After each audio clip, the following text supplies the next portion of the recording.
Bienvenidos a Café para Emprendedores, conversaciones que inspiran y transforman. Hoy tenemos una invitada muy especial. Ella es Melba León. Melba es consultora de negocios, coaching estratégica y también autora y conferencista con más de 25 años de experiencia. Melba, gracias por estar con nosotros. Freddy, muchas gracias a ti por la invitación el día de hoy. De verdad me siento tan feliz porque no hay nada que me guste más que compartir conocimiento. Yo creo que el conocimiento hay que democratizarlo y que la gente reciba de toda esta experiencia que hemos podido tener realmente y compartir con ellos, sobre todo pues con los emprendedores el día de hoy. Gracias Melba. Melba, háblanos un poquito de tu experiencia en los negocios. Bueno, ya 25 años, un poco más, de compartir y de vivir diferentes experiencias como emprendedora, empresaria. He tenido firma de consultoría especializada en Colombia, ahora en la República Dominicana, mentora. Entonces, digamos que todo ese bagaje me ha llevado en altibajos, como todo mundo, en Sí, diferentes aprendizajes. Mi especialidad y, digamos, mi conocimiento primario son las finanzas. Como financiero, tú crees que pues sabes emprender. Entonces, muy a temprana edad me lanzo a emprender, ¿sí? Hace mucho tiempo, 20 años por lo menos, y muy emocionada, muy contenta porque iba a emprender y entonces de números y todo, pero resulta que me encontré con una pared porque había una cantidad de dinámicas que desconocía a pesar de saber de números. Entonces, eso es importante notar, que no necesariamente porque uno sepa de números, sabe emprender. Así que son muchas cosas que puedo irles contando en este tiempo y compartiendo con ustedes. Melba, nosotros tenemos hoy un tema interesante que es de emprendedor a empresario. ¿Cómo transicionar, cómo recorrer ese camino? Pero hay algo importante aquí. ¿Cómo podemos definir a un emprendedor, a un autoempleado y a un empresario? ¿Cuáles serían las diferencias entre los tres? Mira, yo con el tiempo creo que he aprendido que el tema empresarial y el tema de emprendimiento como tal es igual que una persona. Entonces vamos a diferenciar un poquito el tema. Las empresas nacen como bebés o los emprendimientos en este caso. Y esos bebés que requieren un constante acompañamiento y aprendizaje. Tú sabes que el bebé cuando empieza a caminar se cae, vuelve y inicia otra vez y se para, llora, vuelve y se para. Esa misma dinámica tienen los negocios, ya sean pequeños, micro, mediano, grande. Fíjate que tienen esa dinámica de crecimiento. Entonces, ahí es cuando el emprendedor definitivamente inicia como un autoempleado y es, como decimos nosotros, todero al principio y es bueno.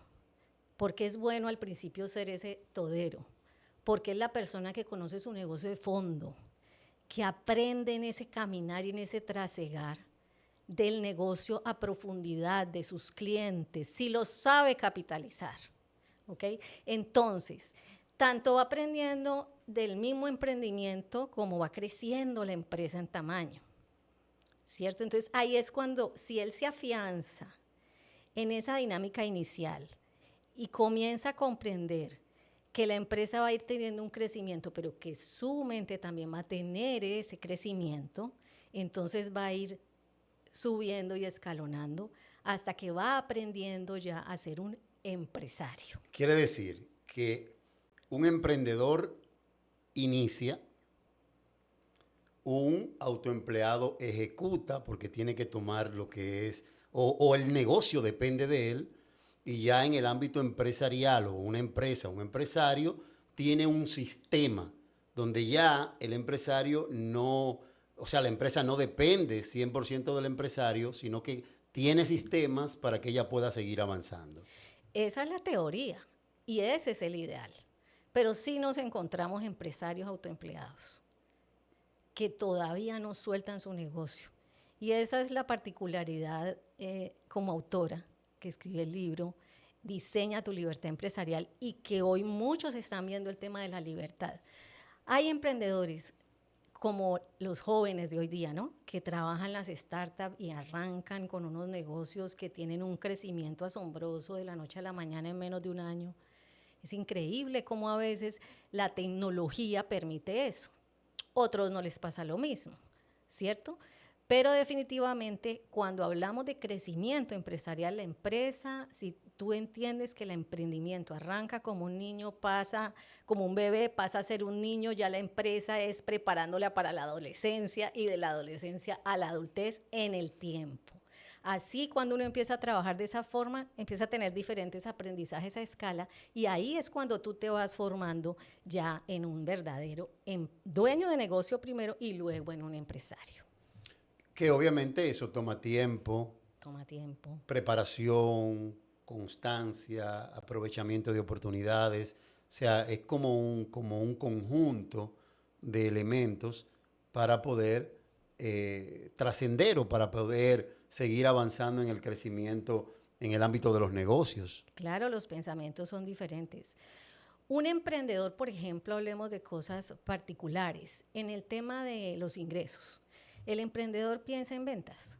El empresario piensa en rentabilidades, piensa en indicadores, piensa en su negocio más a futuro y todo lo que puede impactar los estados financieros y su flujo de caja general. Entonces tiene un pensamiento mucho más amplio, ¿sí? En el tema de trabajar dentro del negocio, por decirlo así, el emprendedor casi hace todo. El empresario, por lo general, trabaja en el negocio y para el negocio. Con un equipo. Ya pasaríamos al tema de equipo. El emprendedor, por lo general, hace la mayoría de las cosas. El empresario desarrolla equipo, líderes, sistemas, los capacita, los entrena y algo fundamental, delega. Exacto.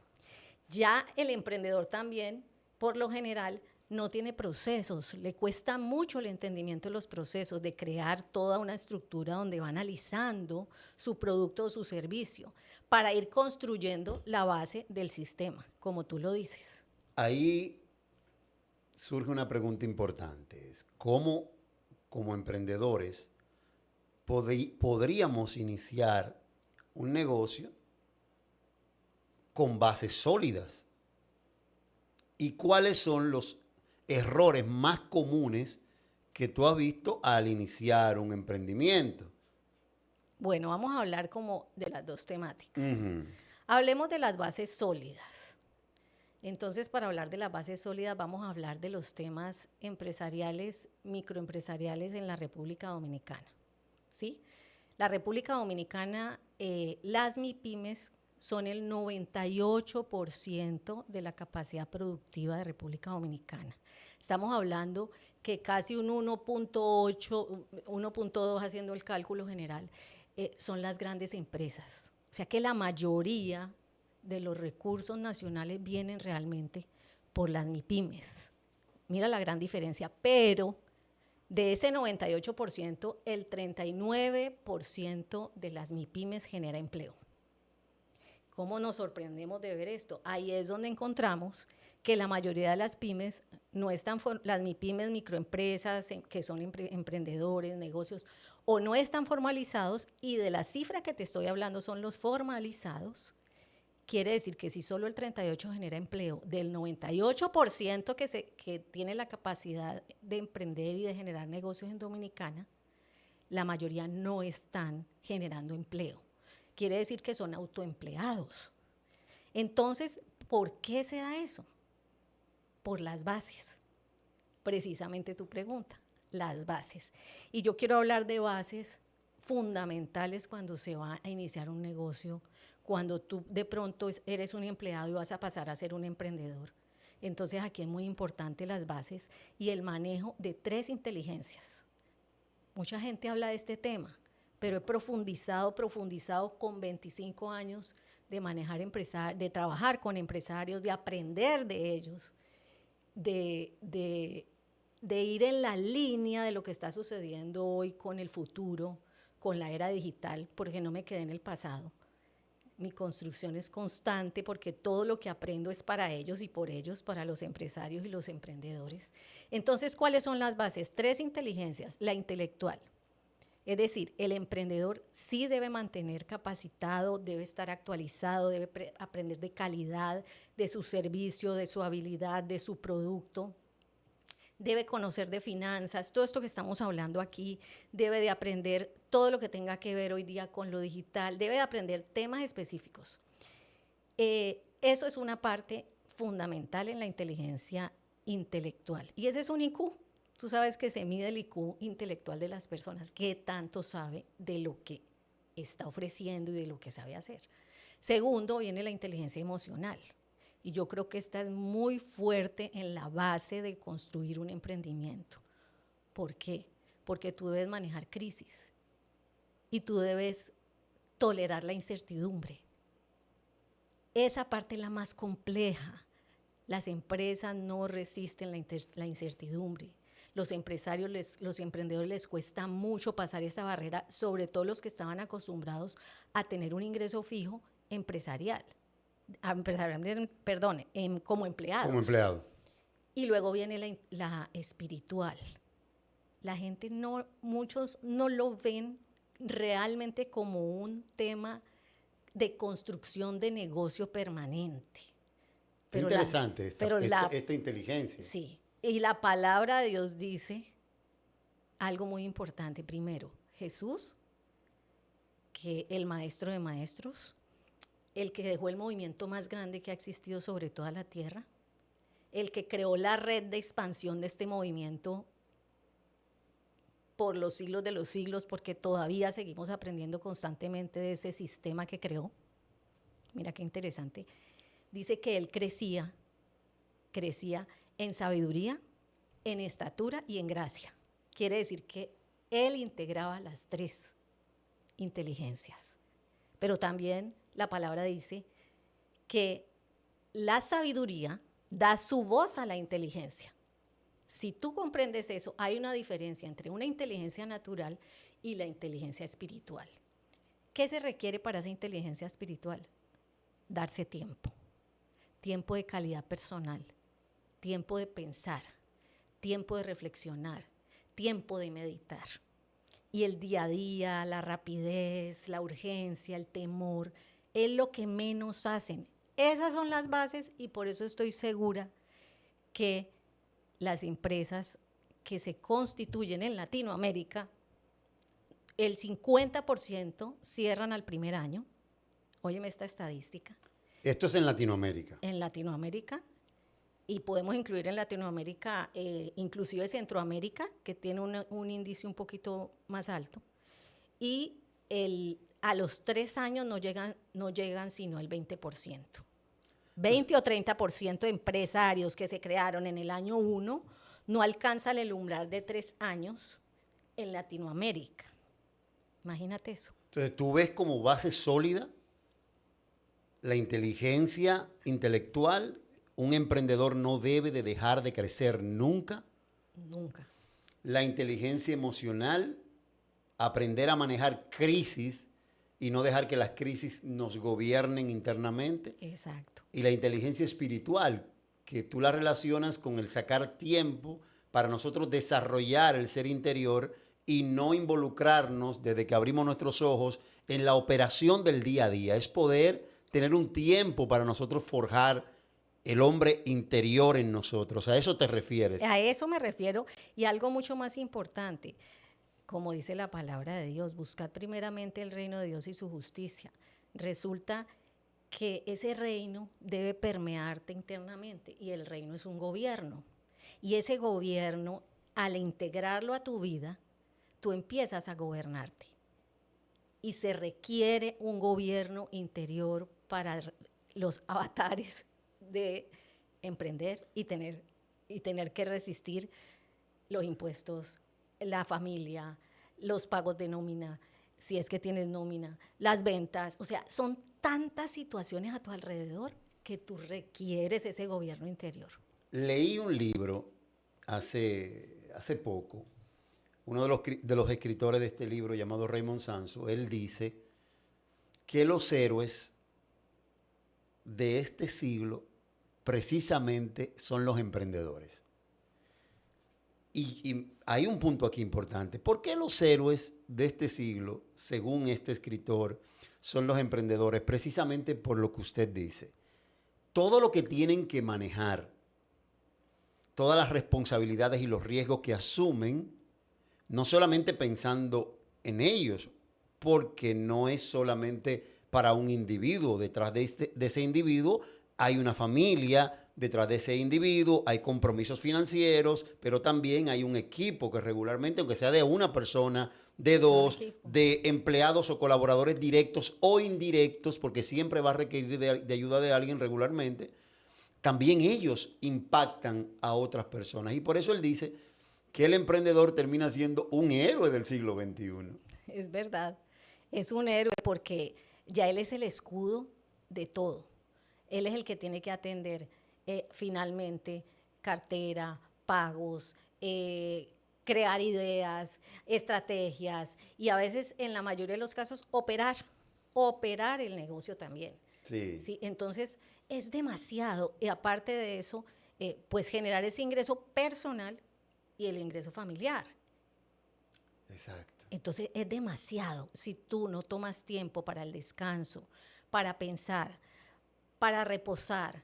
En las mayores crisis, inteligencia espiritual. Siéntate y olvídate de todo y enciérrate. O vete a un campo o vete a un campo, ¿no? Y enciérrate allá a meditar la palabra y empiezas a recibir una información extraordinaria. Mira, ese también es un IQ. Es como poder regularnos en medio del caos que uno regularmente vive. ¿Cuáles son los peores errores o los errores más comunes? Es la pregunta que has visto a la hora de iniciar un emprendimiento. Bueno, aquí yo te voy a dar un tip que espero que el emprendedor que esté escuchando hoy este tip me ayude y lo tome en cuenta y lo aplique. El error más grande que he visto es que la gente no sabe determinar el precio de venta. O sea, compro esta taza de café para emprendedores en 5 y luego no le coloco el precio correcto para venderlo. Precio para vender. Entonces, precisamente, tomemos la taza. Voy a decir que esta taza me costó 100 pesos. Entonces, el emprendedor dice, listo, voy a ganar un 50% más. Voy a hacer un ejemplo pequeño. No voy a decir 200 ni 300%. Vamos a ganarnos un 50% más, que es lo común. 100 por 50% me da 50, que esa sería la utilidad que yo espero tener. Entonces, ¿mi precio de venta cuál es? 150. Ese es el cálculo natural. Entonces, ¿qué dijeron? Me gané el 50%. Entonces, ¿tú tienes ahí calculadora? Sí. Bien. Toma el 50% que dijo que se iba a ganar, que son 50 pesos. Y en términos financieros, divídelo sobre la venta realizada, sobre 150. ¿Cuánto te da? 50 sobre 150.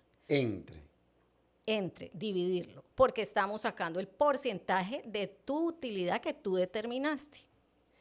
Estamos en el cálculo, dije, mi costo es 100, mi utilidad va a ser el 50% de 100. Entonces multiplicaron, su utilidad va a ser 50 pesos más, por lo tanto lo vendo en 150. ¿Estamos claros? Si mi utilidad es 50 pesos que me acabo de ganar, divídelo entre 150. Vendría siendo un 0.33%. Entonces, ¿ganaste un 50% No. o ganaste un 33%? Exacto. Ahí está el mayor error de la mayoría de los empresarios.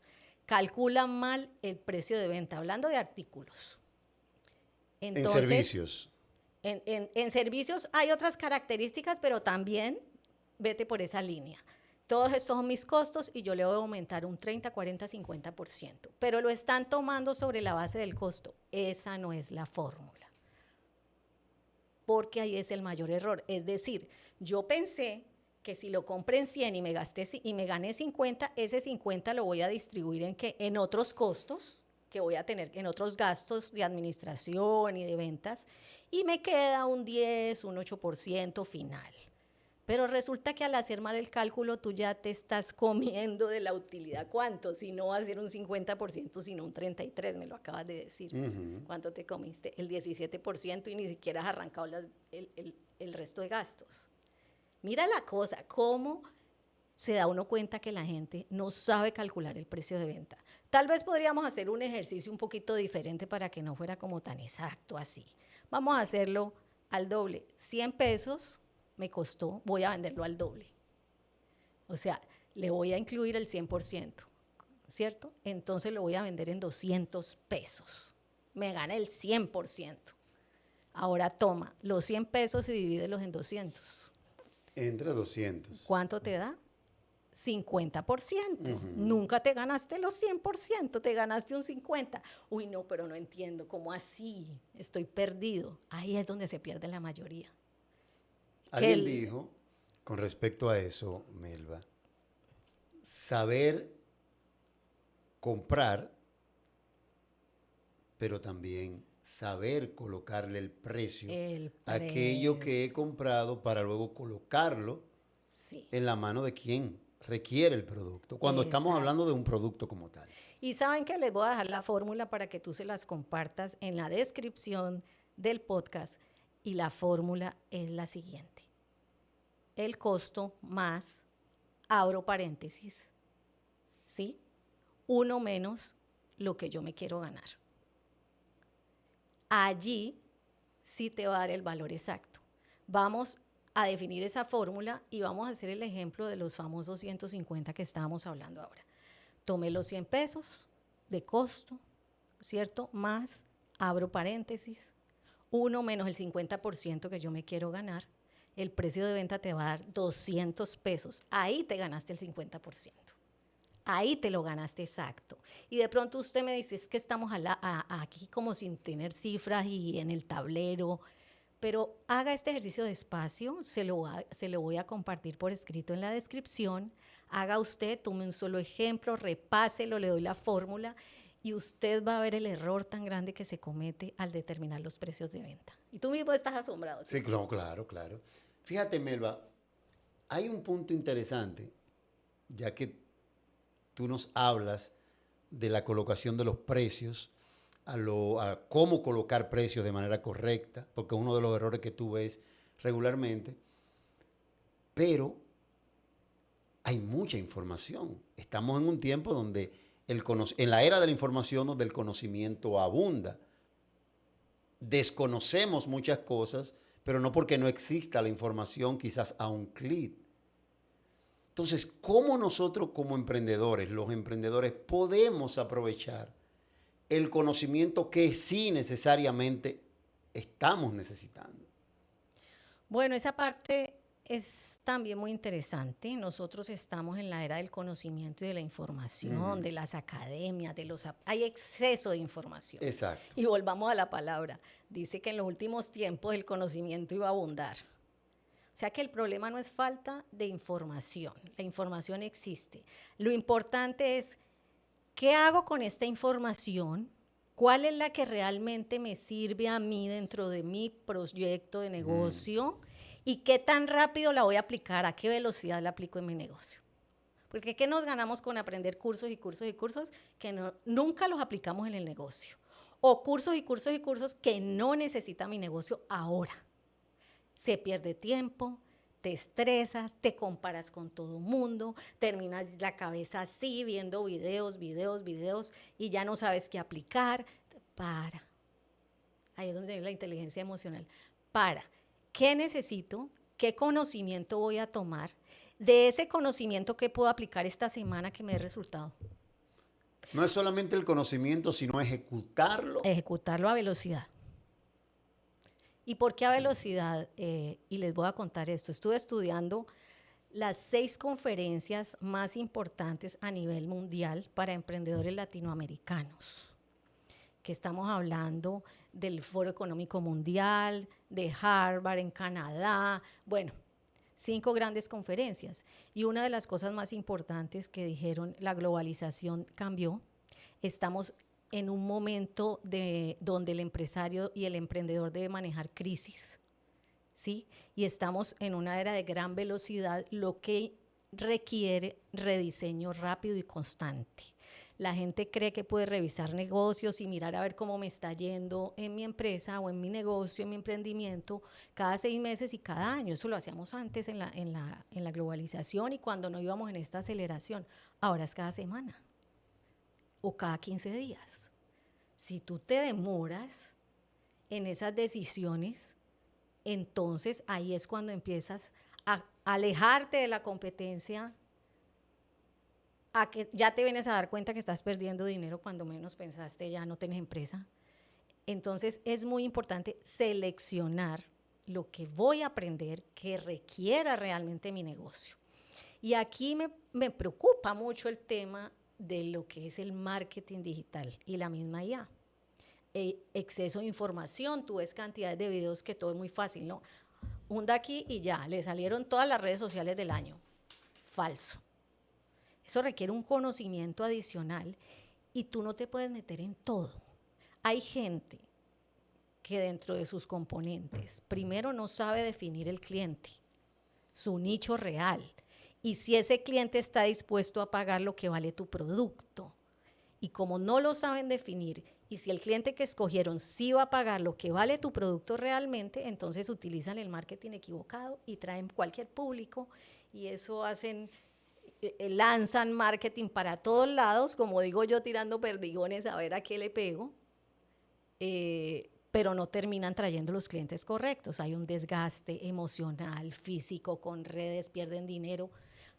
Hay que enfocarse y hay que aprender qué información requiero y a qué velocidad la voy a aplicar. Si un emprendedor quiere pasar de donde está ahora en su emprendimiento a empresario, ¿cuáles serían las 3 decisiones que te llegan así, que debería de comenzar a implementar? Podrían ser muchas más, pero 3 puntuales que tú podrías decirnos. Bueno, ya la primera la dije, comience a trabajar realmente sus 3 inteligencias. Número 2, comience a crear sistemas. Llámese una empresa de paletas, llámese un negocio de pastelería, llámese un negocio de tienda de ropa. Comience a crear su proceso. Antes le hablábamos más del proceso. Revíselo, haga pilotos, revíselo con tiempo y empiece a crear el esquema de trabajo ideal. ¿Sí? Lo que hizo McDonald's inclusive en sus inicios, porque ellos lograron vender su marca. Todos dicen, es que los hermanos McDonald's perdieron porque lo compró otro y él fue el que ganó, se me olvidó el nombre del comprador de McDonald's. Pero él en realidad no compró las hamburguesas, pues hacer hamburguesas era una novedad, pero no era tan complejo, ¿no? Pero era que los hermanos McDonald's cuando vendieron el negocio ya habían aplicado el sistema, la tenían con el sistema completo de pedido, armado, proceso de venta, entrega, todo lo tenían definido y calculado. Ese hombre vio el negocio. El negocio es la práctica del sistema y la multiplicación del sistema en sucursales.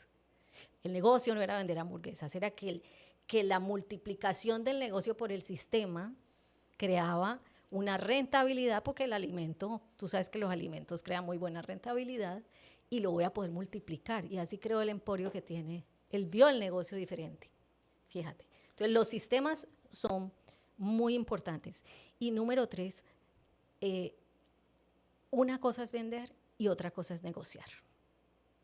Y un emprendedor siempre está pendiente de la venta, que es bueno, ¿cierto? Pero un empresario debe aprender a hacer negocios, porque él debe interactuar con lo que se llama el ecosistema o los stakeholders, que es el cliente. Los clientes, hay que hacer negocios con los clientes, con los proveedores hay que hacer negocios, con los aliados estratégicos hay que hacer negocios. Entonces, empiece a pensar en cómo usted va a aprender a negociar. Negociar requiere otra estructura de pensamiento, Vender usted ofrece, pero cuando viene, no estoy de acuerdo, firmemos por acá, bájeme el precio, el contrato, entonces ya viene a intervenir la parte legal. Usted tiene que tener un foco, usted tiene que tener un conocimiento de ese negocio que está haciendo y de su contraparte, ya sea proveedor, ya sea cliente. Entonces, si usted aprende con el camino a hacer negocios, usted ve los negociantes de las plazas de mercado. Yo me sorprendo, los que venden la papa, la yautía, son unos monstruos haciendo negocios. Ahora dígame los que están, los japoneses, los chinos aquí, son unos monstruos haciendo negocios. No se preocupan ni por la ropa, ni por la foto, ni por nada. Usted los ve a ellos con la misma ropa 2 y 3 días puesta y venden como máquina. Son unos negociantes extraordinarios. Los que venden tenis, que los traen en importados y los llevan al centro de negocios, al centro, ¿cierto? Y allá está la dinámica comercial. Los comerciantes son excelentes negociadores. Aprenda de ellos, aprenda del negociante, obsérvelo, cómo mira su contraparte, cómo se está parando, qué movimiento tiene, qué está diciendo el que está al lado. O sea, toda esa parte corporal en el negocio, váyase preparado, estudie muy bien su negocio, negocie con proveedores. Entonces, es muy diferente en ese paso y es lo que más debe empezar a aprender el emprendedor. Si ahora mismo tú estás sentada, después de 25 años como consultora, que tienes un bagaje importante, te toca hablar con un emprendedor que va a iniciar porque tiene una idea, tiene un sueño, quiere desarrollar un proyecto, y te toca sentarte con él, ¿qué tú le dirías, Melba, a ese nuevo emprendedor? La primera pregunta, ¿qué te motiva a hacer esta empresa? ¿Qué te motiva a hacer este negocio? Te voy a dar ejemplos y quiero que esto sea un gran aprendizaje para todos nosotros, porque en el tiempo he visto de manera personal y con empresarios que he acompañado. Una empresaria de dinero no conocía el negocio de las clínicas de estética, se asocia con un médico, un emprendimiento, y van a montar un negocio complementario de clínica de estética con aparatología. El negocio se daña porque discuten ellos dos. Entonces esta mujer, con dinero, había comprado unas máquinas, terminan en una discusión muy fuerte, se lleva sus máquinas porque había pagado más, eso terminó en pleito legal, y dijo, pues monto la clínica de estética. Se le lleva 2 de las masajistas y de las expertas para socias de su negocio y montó su clínica de estética. 5 años y las pérdidas fueron incalculables. Una mujer empresaria. ¿Qué la motivó a crear el negocio? La rabia. No había perdón, no había sanidad. Tú hiciste un negocio motivado por el orgullo, por la rabia. No logró el objetivo. Hay otros en una separación, corren a montar un negocio, pero no se preparan emocionalmente para montar el negocio. Otros, por ejemplo, y estas son motivaciones, yo lo voy a hacer porque voy a ser mi propio jefe. Y voy a trabajar menos. Y voy a trabajar menos. Y se dan contra una pared. Porque ni son el propio jefe, son los esclavos de todo el mundo, porque hay que pagar la nómina, porque hay que pagar servicios, porque terminan siendo esclavos de todo el mundo emocionalmente hablando, o van y le montan competencia al jefe. Entonces dicen, porque yo voy a ser mi jefe y a mí no me vuelven a humillar. ¿Qué no ha sanado? ¿Qué no ha sanado antes de, y calcula todas esas situaciones antes de crear un negocio, de construir un negocio? Es fundamental y eso hace parte también del propósito que tanto hablamos. Porque si el propósito es hacer dinero, no montes un negocio solamente por hacer dinero. Hay cosas fundamentales que tienen que ver con ayuda social, ¿sí? Que tienen que ver con el crecimiento de la gente que está a tu lado, que tiene que ver con el dar. Y ese dar es lo que te da la pasión para crear ese negocio. Ese yo creo que es el mayor impulso que podemos tener en el alma para crear negocios con propósito, con alma, que permitan escalar, porque te das contra un muro, pero la pasión te vuelve a levantar, y te das contra otro y la pasión te vuelve a levantar. ¿Sí? Entonces creo que es muy importante esa sanidad interior, ese comprender por qué lo voy a hacer. Y también pensar que si tú vas a salir a hacer un negocio y eres empleado, no sueltes tu empleo de esa manera, porque tú necesitas lo que llama uno la vaca lechera, tener un dinero constante en tu flujo de caja que te mantenga tu base primaria, alimento, vivienda y si te toca soportar un tiempo, pero que eso no te falte. Y si tú te gastas el capital en el primer envión, los 3 primeros meses o los 6 primeros meses, la desesperación te hace cerrar el negocio. Hay algo interesante. Tú nos has hablado con este cierre, porque realmente la motivación es, para mí, lo más importante. ¿Qué me motiva? A abrir una empresa, a abrir un proyecto, a avanzar. Melba, gracias por tu tiempo, por tus palabras, por darnos tanto conocimiento, y yo espero que pronto podamos volver a tenerte por aquí, porque ya pronto vas a tener en tu mano tu próximo libro. ¿Cómo se llama tu próximo libro? Diseña tu libertad empresarial. 16 capítulos que tienen un hilo conductor, una estructura interior, una forma de conectar, y tal vez muchas claves de las que he dado les va a servir para mucho, pero sobre todo el trabajo de las 3 inteligencias. Gracias, Melba. Gracias por haber estado con nosotros en Café para Emprendedores. Conversaciones que inspiran y transforman. Espero que podamos vernos en otra entrega. Muchas gracias.